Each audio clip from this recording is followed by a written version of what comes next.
confronto. Você está preparado para morrer? A gente tem que pensar nessas coisas, né? E hoje é dia de ceia, e nós temos que pensar que aquele que nós estamos celebrando, ele não teve medo de enfrentar a morte. Jesus, ele nasceu com a consciência que ele tinha que enfrentar a morte, e nós também precisamos ter essa consciência. Eu quero que você abra a sua Bíblia no último livro da Bíblia, no livro do Apocalipse, no capítulo 2.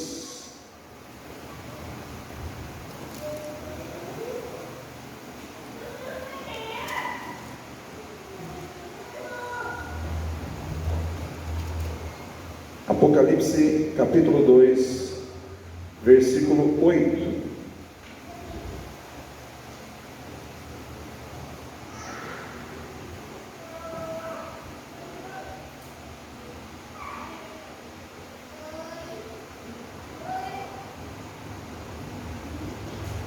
Apocalipse capítulo 2, versículo 8. A carta à igreja de Esmirna. Quem achou diz amém. Amém. Vejo que ainda tem algumas pessoas procurando. Acredito que todos já acharam. Eu vou estar lendo e os irmãos acompanhem aí com as suas Bíblias abertas a leitura da palavra. Então diz assim a palavra de Deus no livro do Apocalipse, capítulo 2, versículo 8. E ao anjo da igreja em Esmirna escreve: isso diz o primeiro e o último, que foi morto e reviveu.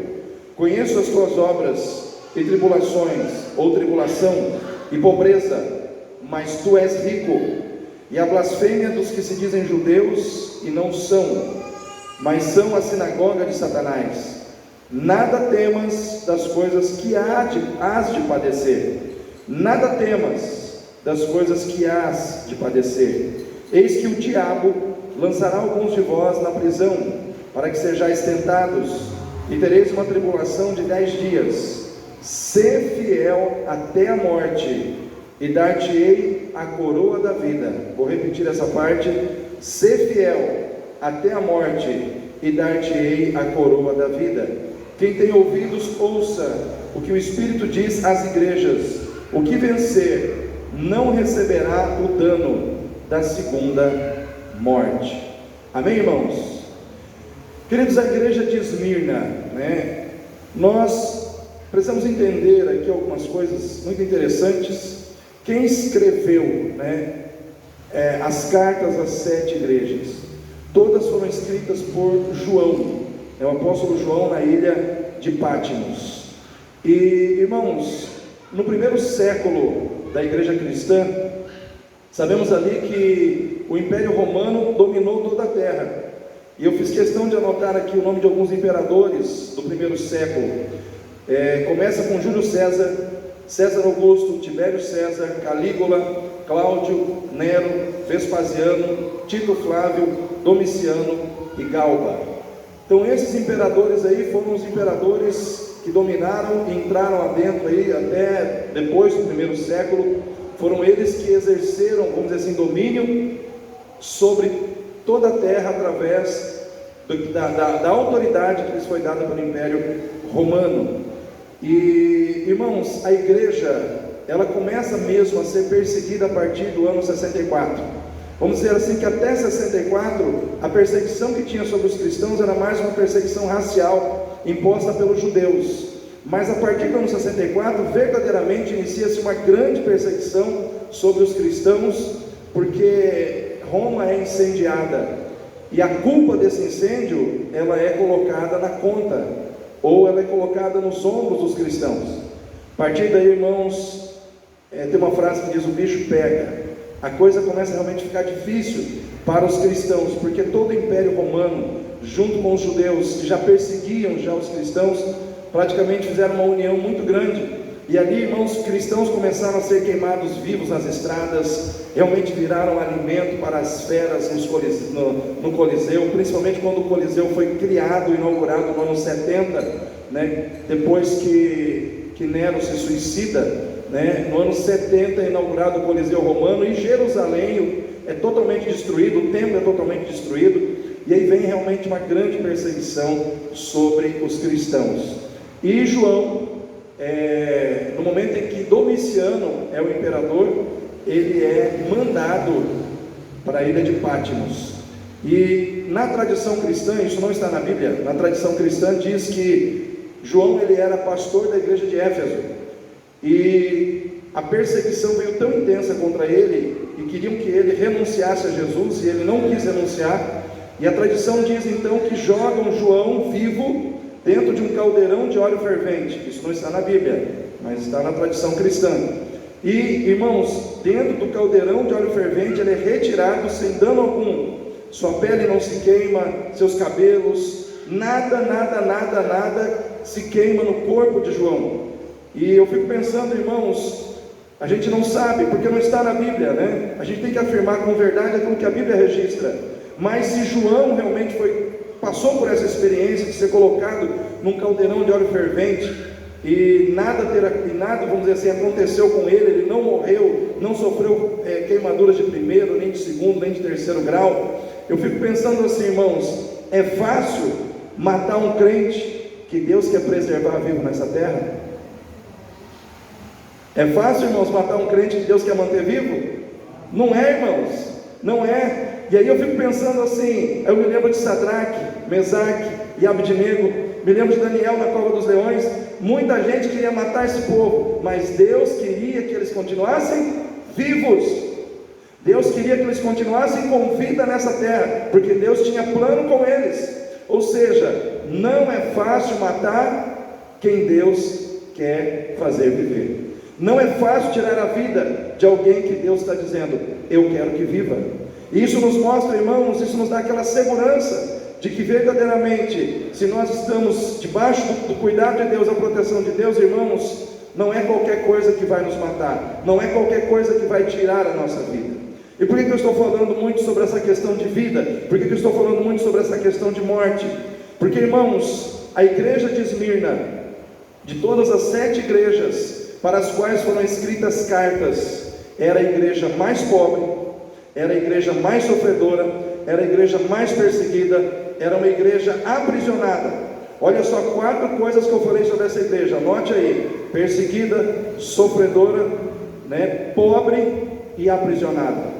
Então eu fico pensando, irmãos, que uma igreja que tinha toda essa característica de situações difíceis que estavam presentes na vida dos crentes ali, uma igreja perseguida, uma igreja sofredora, uma igreja pobre, uma igreja aprisionada, os cristãos ali eram presos, eram mortos, eram torturados. Embora Esmirna fosse uma cidade rica, a igreja era pobre porque as pessoas confiscavam os bens dos crentes. Por quê? Porque eles eram crentes. Simplesmente porque eles confessavam o nome de Jesus, eles perdiam seus bens, eles perdiam as suas propriedades. Por quê? Simplesmente porque eles eram de Jesus. E aí eu fico pensando que uma igreja, irmãos, com toda essa característica de situações difíceis que ela enfrentava, ela tem algo importante para dizer para nós nesse tempo de pandemia. Eu penso que uma igreja que vive essa realidade, ela tem algo muito importante para dizer para mim, para você, para a igreja dos dias atuais, nesse tempo de pandemia, nesse tempo de tanto desemprego, nesse tempo, irmãos, de tantas lágrimas, nesse tempo, irmãos, de tantas dores, nesse tempo, irmãos, de tantas dificuldades, de tantas inseguranças e de tantas mortes. Eu vejo que essa igreja, ela tem algo importante para dizer. E sabe o que ela quer dizer para mim e para você nessa noite? A primeira verdade que essa igreja quer dizer para mim e para você nessa noite é que, apesar de todo o cenário de dor, de sofrimento que nós possamos estar vivendo, ou dentro do qual nós possamos estar inseridos, nós podemos vencer, se o nosso foco estiver no propósito de sermos fiéis ao Senhor, ao invés de temermos os problemas e as circunstâncias que nos cercam. Primeira verdade que essa igreja traz para nós é que, se nós, por mais que estejamos envolvidos numa situação terrível de sofrimento, mas nós podemos vencer, se o nosso foco estiver no propósito de sermos fiéis a Deus, e não no propósito de sermos pessoas movidas, atemorizadas, ou, vamos dizer assim, coagidas pelos problemas que nos cercam. Porque, irmãos, aqui dentro tem uma frase que me chama muita atenção, no final do versículo 10: ser fiel até a morte. Ser fiel até a morte. Para mim, irmãos, tudo está aqui. Não está dizendo ser fiel até você ficar doente, ser fiel até o momento em que você entrar numa crise financeira, ser fiel até o momento em que houverem problemas familiares na tua casa, acontecer uma separação no seu lar. Não é isso que o texto está dizendo. O texto está dizendo ser fiel até a morte. Ser fiel até a morte. A todas as igrejas o Senhor se apresentou de uma maneira, mas somente a esta igreja o Senhor se apresentou assim: isso diz o primeiro e o último, o que foi morto e reviveu. Aqui, irmão, Jesus está falando ele está usando muito, ele está falando muito sobre essa questão da morte e da vida. O que foi morto e reviveu, o que passou pela morte, mas venceu a morte. Sabe por que Jesus está usando essa linguagem? Sabe por que Jesus está falando dessa maneira com essa igreja? Porque essa igreja estava vivendo uma situação de pânico. Essa igreja estava vivendo uma situação, irmãos, de ser tentada a se entregar ao pânico diante da morte, diante das situações de morte. E o Senhor estava dizendo a essa igreja: ser fiel até a morte. Não olhe para a morte, não dê atenção para a morte, não fique colocando em evidência diante dos seus olhos a morte. Coloque a sua atenção naquele que venceu a morte. Eu venci a morte. Hoje, irmãos, nós estamos vivendo um tempo em que a televisão só fala do que, irmãos? De morte.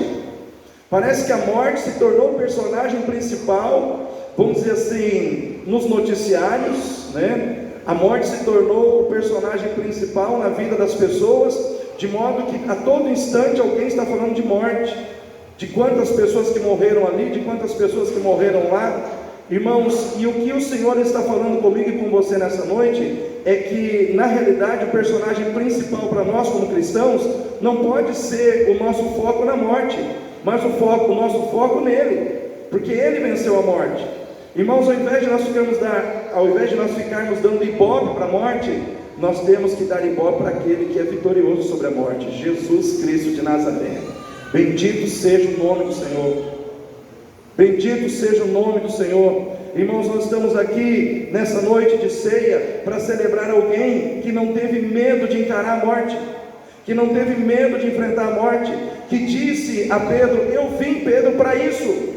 Porque quando Pedro quis defender a Jesus, passando a espada na orelha de Malco, aquele soldado que veio junto com os demais para levar Jesus, Jesus vai lá, cola a orelha novamente no lugar ali, na cabeça do soldado, põe de volta, disse: Pedro, não faça isso, porque aquele que pela espada ferir, ou pela espada matar, pela espada será morto. Jesus diz assim: ninguém tira a minha vida, eu a dou para tomá-la de volta. Jesus estava dizendo assim: ninguém tira a minha vida, eu estou entregando a minha vida, eu de livre e espontânea vontade vim a esse mundo para enfrentar a morte, para encarar a morte de frente, para mostrar para a morte que não é ela que tem a palavra final. Quem tem a palavra final sou eu. E eu quero dizer para você aqui nessa noite, querido, você que está encarando a morte todos os dias, porque todos os dias as circunstâncias, as situações que nós estamos vivendo em torno de pandemia têm confrontado você com essa questão da morte. Eu quero dizer para você nessa noite: não deixe que a morte se torne o foco principal da sua vida e tire a sua atenção de quem realmente merece a sua atenção. E assim como Jesus, ele veio a esse mundo para enfrentar a morte, você que está aqui e que segue a Jesus, que segue os passos de Jesus, que é discípulo de Jesus, que está em Jesus, você também foi chamado para enfrentar a morte. Por isso que eu perguntei para você: você está preparado para morrer? Irmãos, quando nós lemos, por exemplo, lá em 1 Coríntios 15, de 52 a 57, eu não vou pedir para vocês abrirem, mas depois vocês anotem lá em casa, diz assim: no momento, num abrir e fechar de olhos, ante a última trombeta, porque a trombeta soará, e os mortos ressuscitarão incorruptíveis, nós seremos transformados. Porque convém que isto que é corruptível se revista da incorruptibilidade, e que isto que é mortal, se revista da imortalidade. E quando isto que é corruptível se revestir da incorruptibilidade, e isto que é mortal se revestir da imortalidade, então cumprir-se-á a palavra que está escrita: tragada foi a morte na vitória. Tragada foi a morte na vitória. Onde está, ó morte, o teu aguilhão? Onde está, ó inferno, a tua vitória? Ora, o aguilhão da morte é o pecado, e a força do pecado é a lei. Mas graças a Deus que nos dá a vitória por nosso Senhor Jesus Cristo. Amém, queridos? Bendito seja o nome do Senhor. Ele venceu a morte. Onde está a morte, o seu aguilhão? Se o aguilhão da morte é o pecado foi vencido na cruz. Irmãos, se a força da morte é o pecado foi vencido na cruz por Jesus. Então hoje, como aquela igreja de Esmirna, o que Deus quer de mim, de você? Ele está dizendo a mim e a você, em tempos de pandemia, não fique olhando para as coisas ruins, que os problemas, que as circunstâncias, que os homens que não me servem podem fazer contra você. Ao invés de você ficar olhando para as circunstâncias e para as coisas ruins que elas podem trazer sobre a tua vida, olhe para as coisas boas que eu posso trazer sobre a tua vida, porque aquilo que eu tenho de bom para dar para você é maior do que aquilo de ruim que o mundo e as circunstâncias podem trazer sobre a tua vida. Ou seja, maior do que o poder destrutivo do mal é o poder abençoador que está nas minhas mãos. Amém, queridos? Porque tem muito crente olhando hoje para as circunstâncias, olhando hoje para os problemas, olhando hoje para as coisas ruins e negativas que o cenário de dificuldade pode trazer sobre a sua vida. E Jesus está dizendo: eu fui morto e eu revivi. Eu fui morto e eu ressuscitei. Eu fui morto, mas venci a morte. Irmãos, quando eu olho para esse texto de 1 Coríntios 15, 52 a 57, fala para nós o seguinte, fala de coisas tremendas e profundas: que tudo que é corruptível em nós, um dia se tornará incorruptível, que tudo que é mortal em nós, um dia alcançará a imortalidade, que tudo aquilo, irmãos, que é frágil em nós, um dia será algo extremamente forte e indestrutível. Mas para isso nós precisamos ter a coragem de encarar a morte de frente. Eu vejo aqui, irmãos, que o que importa não é como a morte vai vir para mim ou para você. O que importa não é se você vai morrer em função de uma doença chamada Covid-19, se a morte vai vir através de uma pandemia, se a morte vai vir através de uma bala perdida, se a morte vai vir através de um acidente de trânsito, se a morte vai vir através de um incêndio, se a morte vai vir através, irmãos, de causas naturais. Não é isso que importa. O que realmente importa é que a morte foi vencida por Jesus. Bendito seja o nome do Senhor. O que importa é que Jesus venceu. E é isso que ele estava dizendo à igreja de Esmirna: eu venci a morte. Eu venci a morte. Então seja fiel a mim até a morte. Seja fiel a mim até a morte. Nós, como igreja de hoje, precisamos reatualizar essa mensagem no nosso coração, irmãos. Porque se aquela igreja era uma igreja pobre, se aquela igreja era uma igreja perseguida, se aquela igreja era uma igreja, irmãos, que vivia debaixo da opressão do inimigo, era uma igreja cercada de situações difíceis, nós também estamos vivendo assim. Mas o mesmo Senhor que se levantou para encorajar aquela igreja, o mesmo Senhor que se levantou para dizer àquela igreja que a última palavra não está com a morte, mas com Ele, é o mesmo Senhor que está aqui nessa noite. É o mesmo Senhor que acolheu você como serva, que acolheu você como servo. É o mesmo Senhor que escreveu o seu nome no livro da vida. E Ele pode te dar toda a segurança de que Ele é vitorioso sobre todas as questões de morte na sua vida. Eu quero dizer para você, querido, hoje em dia se fala tanto de morte, e morte só por Covid. Irmãos, morte existe desde o momento que Adão e Eva comeram do fruto da árvore do conhecimento do mal lá no Éden. Agora surgiu um novo vetor da morte, surgiu mais um canal de morte na terra. E daí, irmãos? E daí? Irmãos, não importa. Não estou aqui trazendo uma mensagem para você ser displicente, responsável, sair aí de peito aberto e dizer: Covid vem de mim porque eu estou cheio de Jesus. Não é isso que eu estou dizendo. Eu estou dizendo para que você viva a vida com coragem e com confiança num Deus que te protege da morte. E se Ele quiser que você fique vivo nessa terra, não vai ter Covid no seu mais alto nível de mutação que vai conseguir tirar a tua vida. Porque, irmãos, quem manda na nossa vida, quem governa os nossos dias aqui é Jesus. Então, se Ele quiser te manter vivo aqui, vai vir um monte de situações para tentar te destruir, vai vir um monte de situações para tentar tirar a tua vida, mas não vai conseguir. Só que eu quero dizer uma coisa para você também: crente também morre de Covid. Amém, irmãos? Quem conhece o irmão Lázaro? Quem já cantou músicas do irmão Lázaro? Ele fazia aquela voz bonita, né? Eu gostava das músicas dele. Mas ele foi morar no céu, irmãos. Por que ele morreu, pastor? Porque chegou o momento dele partir. Ah, mas foi a Covid, irmãos. Para de ficar dando poder para a Covid que ela não tem. Poderia ser de outra situação. Crente também morre de Covid. Crente também é levado ao céu através da Covid, como também através de acidente de trânsito, como através de outras situações. Nós temos que entender que o foco do nosso coração não é a preocupação com a morte, é a preocupação em ser fiel àquele que nos garante diante da morte. Qual é a tua preocupação aqui nessa noite?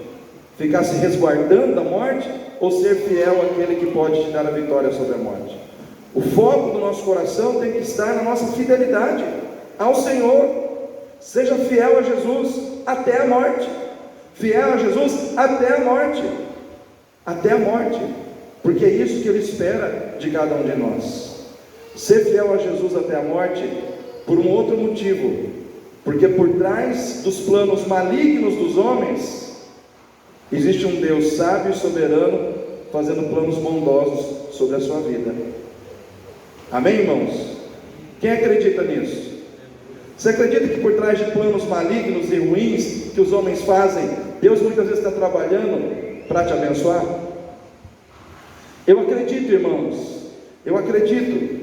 E eu fiz até uma relação de situações aqui que eu achei muito interessante. Irmãos, quando César Augusto assumiu o poder como imperador de Roma, ele manda fazer um recenseamento. Eu não sei quantos lembram aqui do recenseamento. E esse recenseamento foi feito, irmãos, em toda a Judéia, em toda a Galiléia, em todo o reino. E esse recenseamento ele foi feito com um propósito. Aparentemente no coração dele tinha um propósito, irmãos, negativo, maligno. Mas esse recenseamento foi feito para que se cumprisse Miqueias 5:2, que diz assim: E tu, Belém Efrata, posto que pequena entre milhares de Judá, de ti sairá o que governará Israel, e cuja saída são desde os tempos antigos e desde os dias da eternidade. Porque esse recenseamento fez com que José e Maria saíssem da Galiléia e fossem para Belém, para que se cumprisse Miqueias 5:2. Ou seja, por trás de um plano humano havia um plano divino que precisava se cumprir. Aí depois vem Herodes o Grande. Herodes o Grande quer matar todas as crianças, todos os meninos. E o que acontece? José e Maria fogem para onde? Para o Egito. E aí se cumpre, irmãos, Oséias 11:1, que diz assim: Quando Israel era menino, eu o amei, e do Egito chamei meu filho. Jesus precisava ir para o Egito, para que se cumprisse Oséias 11:1. E depois, irmãos, que sai Herodes o Grande, vem Aquelau, filho de Herodes o Grande, que era pior que Herodes ainda. E ele também continuava naquela mesma intenção. E diz a palavra de Deus que em sonho, presta atenção, em sonho, Deus fala com José. José queria ir para a Judéia. E aí em sonho o Senhor revela para ele: não vá para a Judéia, para Nazaré. E aí quando eles vão para Nazaré, se cumpre Mateus 2, de 22 a 23, que diz assim: e ouvindo que Arquelau reinava na Judéia, em lugar de Herodes, seu pai, receou ir para lá, e avisado num sonho, por divina revelação, foi para as partes da Galiléia, e chegou e habitou numa cidade chamada Nazaré, para que se cumprisse o que fora dito pelos profetas: ele será chamado Nazareno. Ele será chamado Nazareno. Ou seja, os homens estavam fazendo planos malignos, mas Deus estava fazendo planos bondosos. José, irmãos, do Egito, Deus mostrou para ele que ele tinha um propósito de colocá-lo numa posição altíssima. Só que de repente, irmãos, José, ele começa a passar por várias situações ruins e negativas. Ele é jogado dentro de um poço, depois ele é vendido como escravo para o Egito. Parece que tudo de ruim estava acontecendo, parece que Deus não estava naquele negócio. Só que todas aquelas situações ruins só serviram para levar José para mais perto do lugar de honra que Deus tinha preparado para ele. O que eu quero dizer para você nessa noite?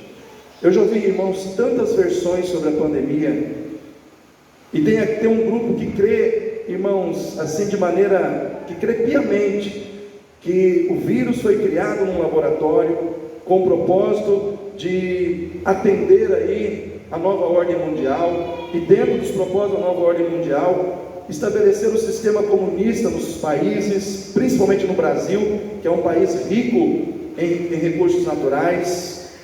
E porque como é que se implanta um comunismo num lugar?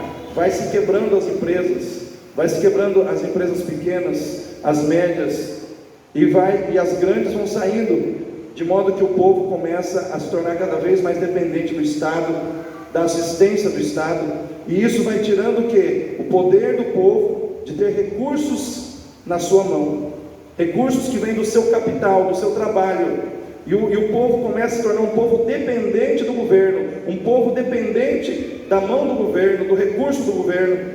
E se realmente, irmão, a gente começa a analisar esse quadro, se realmente é um plano para estabelecer isso no Brasil, o negócio está fluindo de uma maneira muito, muito interessante, muito favorável a isso. E não só no Brasil, mas em muitos outros lugares. Mas eu não vou entrar em detalhes se isso está acontecendo ou não, o que eu penso sobre isso ou não. Eu estou apenas dando uma visão de um grupo que pensa dessa forma, né? E nós, o que nós pensamos? Eu penso assim, irmãos, venha o que vier. É claro que eu, pastor Gaudilei, jamais vou defender a visão do comunismo no Brasil, uma vez que eu entendo que essa visão, ela é antibíblica, ela fere os valores da vida cristã, dos princípios da igreja, dos princípios da palavra de Deus. Então tudo que eu puder fazer para que isso não aconteça, eu farei. Mas se chegar a acontecer, eu vou pensar que por trás de tudo isso ainda existe um Deus que está governando sobre todas as coisas, que está usando os planos malignos dos homens para estabelecer os seus planos e levar os seus servos à posição, à condição que os seus servos precisam estar, para que ele possa cumprir o seu plano de bênção, de vitória, de mudança, de transformação na vida de cada um deles. João, irmãos, ele foi parar na ilha de Patmos. Foi Domiciano que mandou ele para lá. Mas quando você olha o livro do Apocalipse, capítulo 1, versículo 9, você não vê o nome de Domiciano. Você vê João dizendo assim: eu, João, que também sou vosso irmão e companheiro na aflição e no reino e paciência de Jesus Cristo, estava na ilha chamada Patmos, por causa da palavra de Deus e pelo testemunho de Jesus Cristo. Isso aqui, irmãos, é tremendo. Sabe o que esse texto quer dizer para nós? Que ao invés de João olhar e falar: Domiciano me colocou aqui, o inimigo me colocou aqui, a vontade das trevas me colocou aqui. Não, ele diz: eu estou aqui porque Deus me colocou aqui. Eu estou aqui por causa da palavra de Deus, por causa do testemunho de Jesus. Deus vai me usar neste lugar. Amém, irmãos? Eu quero dizer uma coisa para você. Você pode olhar para as circunstâncias ruins da sua vida e tirar duas conclusões. Você pode olhar e dizer: é o diabo, é o inimigo, é o mundo. Ou você pode olhar e dizer: pode até parecer o diabo, pode até parecer o mundo, mas eu acredito que Deus está por trás dessas situações para me levar a algum lugar de bênção, a algum lugar de vitória. Você tem essa opção. Tem crente que gosta sempre de dizer: é o diabo, e tem outros que conseguem dizer: não, tem o diabo, mas Deus está no controle de todas as coisas. Então, quem você é nessa situação, eu não sei, mas cabe a cada um de nós avaliar. Deus trabalha através dos planos malignos para estabelecer seus planos bondosos. Terceiro lugar, irmãos, ser fiel até a morte, deixando de viver um cristianismo baseado no triunfalismo. O que é um cristianismo baseado no triunfalismo? É aquele cristianismo que só prega prosperidade. Se você é crente, você tem que ser rico. Se você é crente, tudo de bom tem que acontecer para você. O outro pode passar necessidade, mas você não. As coisas ruins podem acontecer na vida do não crente, mas na sua não pode acontecer. Ou seja, o que é o triunfalismo? É aquela visão de que você sempre triunfa. E eu digo para você, irmãos, que isso é uma teologia errada, porque crente sofre, crente passa por luta, crente se decepciona, crente perde emprego. Perde ou não perde, irmãos? Passa por desemprego? Sim ou não? Crente fica doente, irmãos? Fica, irmãos. Nós não podemos achar que pelo fato de nós sermos crentes, nós não vamos passar por situações ruins, situações de sofrimento, situações desagradáveis na vida. Foi isso que o Senhor disse àquela igreja: não temas das coisas que hás de padecer. Ou seja, ele não estava dizendo assim: talvez você possa padecer, talvez você padeça. Está dizendo: hás de padecer, você vai padecer, você vai passar por situações difíceis. Aí ele começa a destacar as situações. O diabo lançará alguns de vós na prisão. Olha só a primeira situação: alguns de vocês serão presos, para que sejais tentados, e tereis uma tribulação de 10 dias. E aí ele diz assim: ser fiel até a morte. Ou seja, seja qual for a sua tribulação, seja fiel a mim até a morte. Seja fiel a mim até a morte. Está preso? Seja fiel a mim. Está passando pela tribulação? Seja fiel a mim, porque no final eu te darei a coroa da vida. Eu te darei a coroa da vida. E aquele que vencer, não passará pela experiência da segunda morte, ou não passará pelo dano da segunda morte. Irmãos, todos nós temos medo de morrer aqui, mas o Senhor está falando: tem uma morte pior. A primeira morte é a física, a segunda morte é a morte espiritual. É aquela em que a pessoa morre duas vezes, né? Morre aqui e depois morre para a eternidade. Vai para um lugar de sofrimento, de tormento, de separação eterna de Deus.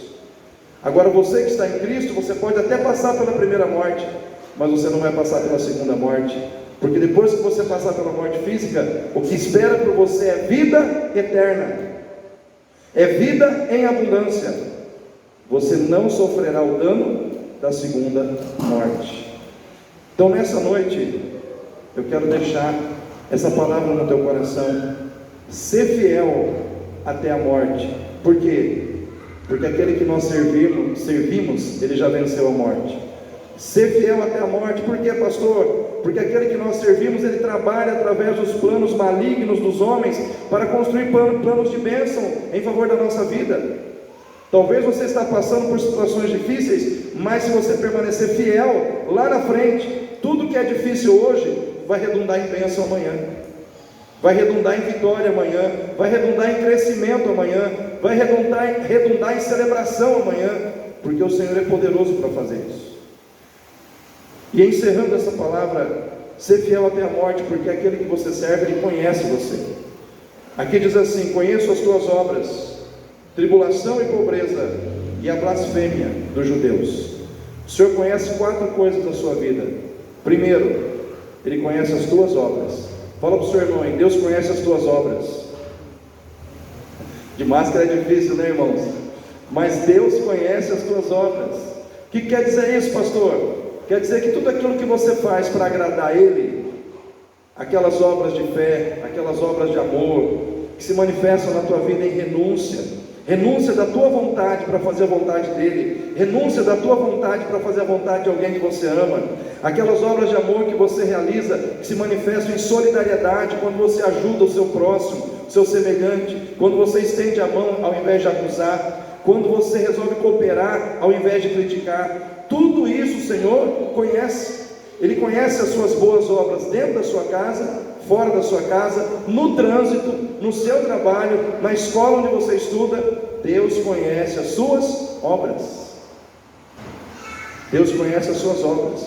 Segundo, Ele conhece as suas tribulações. Ele conhece as lutas que você passa.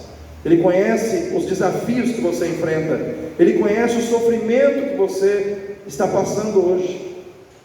Pastor, será que alguém está vendo o meu sofrimento? Será que alguém está vendo essa dificuldade que eu estou enfrentando dentro da minha casa, na minha família, no meu lar, no meu trabalho? Eu quero dizer para você, Jesus conhece, e Ele está com você. Ele está com você nessa luta. Ele diz: no mundo tereis o que, irmãos? Aflições, mas tende bom ânimo, eu venci o mundo. E a minha vitória é tua vitória. A minha vitória eu compartilho com você. Eu dou a você. Eu já venci. Você está lutando ainda. Eu já venci. E eu vou dar essa vitória para você. Ele conhece as suas aflições. Terceiro, Ele conhece a sua pobreza. O Senhor diz: você é pobre, mas na realidade você é rico. Porque aquela igreja, irmãos, financeiramente falando, materialmente falando, ela era pobre, mas espiritualmente falando, ela era rica. Não tinha dinheiro, não tinha recursos, não tinha, irmãos, poder financeiro, mas era uma igreja que tinha muito de Cristo, tinha a generosidade de Cristo, tinha o amor de Cristo, tinha a fé de Cristo, tinha a perseverança de Cristo em seus corações. Então isso fazia daquela igreja uma igreja rica espiritualmente, uma igreja que não era fácil de ser vencida. Vinha perseguição, vinha pobreza material, vinha, irmãos, o aprisionamento, vinha todas as situações de dificuldade, mas ela permanecia em pé.